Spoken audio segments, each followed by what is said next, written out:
Hi everyone, welcome back. It's Amy. So today we are going to sharpen those goal setting skills. This whole module on advanced relapse prevention means we are breaking down the relapse prevention model, kind of deconstructing it bit by bit. We are taking it apart. We are looking at things individually and seeing how we could really make that relapse prevention model work for you. All right, so we're going to set some goals today. I know it's a little intimidating, but first you have to ask yourself 4 questions before setting a goal. Number 1, what do I want to do? Right? Number 2, why do I want to do it? Number 3 is when do I want to do it? And number 4 is how am I going to do it? A useful goal has 5 elements, all right? And what they are that the goal must be specific, the goal must be measurable, the goal must be challenging, the goal must be realistic, and the goal must be set in time. Now I'm going to go through each of those. First of all, the goal must be specific.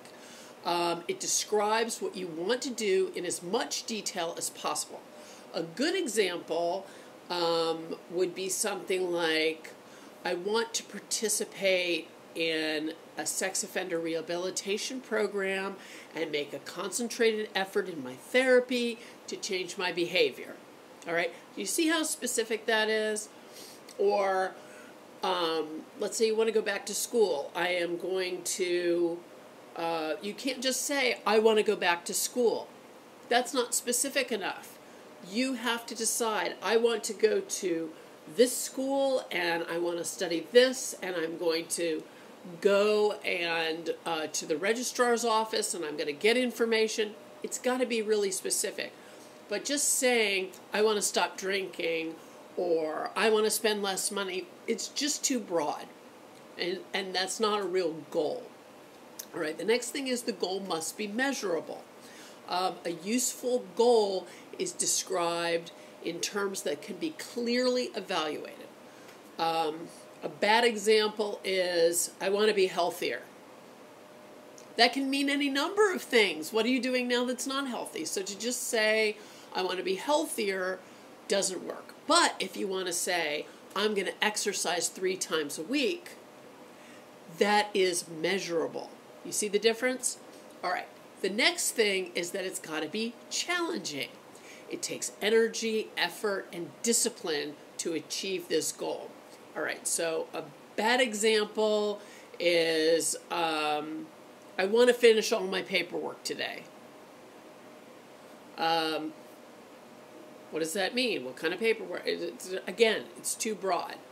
But if you say, I'm going to attend my meetings today, or I'm going to go to my classes today, I'm going to complete my assignments as instructed in a timely fashion. Again, these are more specific. Another thing is realistic. Goals have got to be realistic. You have to be capable of attaining these goals, right? Realistic goals can sometimes be a little difficult, and it requires making some decisions. Making decisions requires knowledge, and knowledge requires awareness, all right? So you need to know a lot in making goals realistic. A poor example would be, I want to become bank president. What if you don't know the first thing about banking? What if it takes a college degree and you don't know if it takes a college degree? There's any number of things. Do I have to start out at the bank as a teller and come up through the ranks? You don't know enough. You don't have the knowledge. All right? And it might be completely an unrealistic goal. You have to do some research and find these things out. A good example would be, I will look for banking jobs and I will start as a teller to gain experience. That kind of thing is a little more realistic. All right? Now, your goal must also be set in time. A completion date for your goal has to be established. If it's open-ended, chances are you're never going to reach it. All right? Long-term goals are more attainable when they are the result of a few short-term goals. All right, sometimes long-term goals are overwhelming, but if you know it's going to take 10 steps to reach that long-term goal, you can have 10 short-term goals. All right, and by the time you're done, you've reached that long-term goal. All right, completion dates have got to be established even for those short-term goals because they have to lead to that end point. Okay, a poor example of a goal that is not set in time is saying something like, I want to be a responsible member of society for the rest of my life. Okay, that's not a determined amount of time. But to say something like, I will respect the law and respect others' rights on a daily basis, starting now, something like that. If you've been, especially if you've been an offender, those things, those short-term goals, starting now, doing it now, or even if you say, I'm going to graduate college in the next 4 years. Okay, that's your long-term goal. It's set in time, but you're going to need some short-term goals to get there.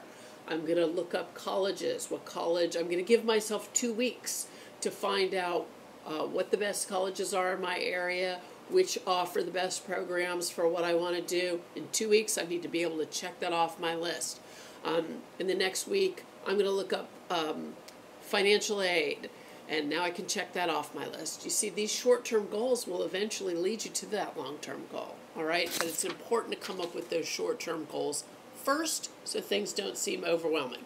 So again, the 5 things that you need in reaching goals are they must be specific, they must be measurable, they must be challenging, they must be realistic, and they must be set in time. So you can think of some goals yourself, some goals you've had that you haven't accomplished that have sort of been like a monkey on your back, and see how you can move along a little further. All right, so the next thing we're going to talk about really quickly are some rules with goal setting. Goals have really got to be in a written form. Many people have said this. If you don't write it down, if you don't see it in front of you, you're never going to go back to it. You're going to say it, it's going to be gone.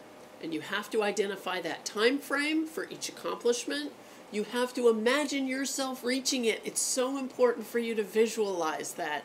See yourself in that job. See yourself, not drinking. See yourself living a healthy life. See some of these things.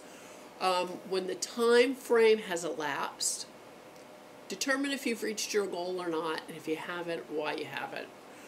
Identify which of your efforts worked, which of your efforts didn't work, and galvanize yourself. Keep going. Don't give up. Long-term goals. Now, all of those that I just talked about, those rules, those are for the short-term goals. The long-term goals, again, you have to state your goal in a written form. That's very important. And identifying a time frame. And imagining yourself on a daily basis accomplishing that goal. Periodically identify the next step you need to take, one of those short-term goals. Go back, see what you've done, see what you still need to do to accomplish that goal, all right? Next time we are going to talk, I'm going to give you an exercise in goal setting, and we are going to talk about some adaptive coping skills. And if you look again on the relapse prevention model, you will see that you need these adaptive coping skills to pull yourself from going into a lapse or, God forbid, going into a relapse. All right? So until next time, please subscribe to this channel. Please feel free to share these videos with someone who you think they can help. Please reach out to me through this channel on Twitter, on Instagram, Facebook. I'll answer your questions. I will take your kind and constructive criticism too. All right, so until next time, be well.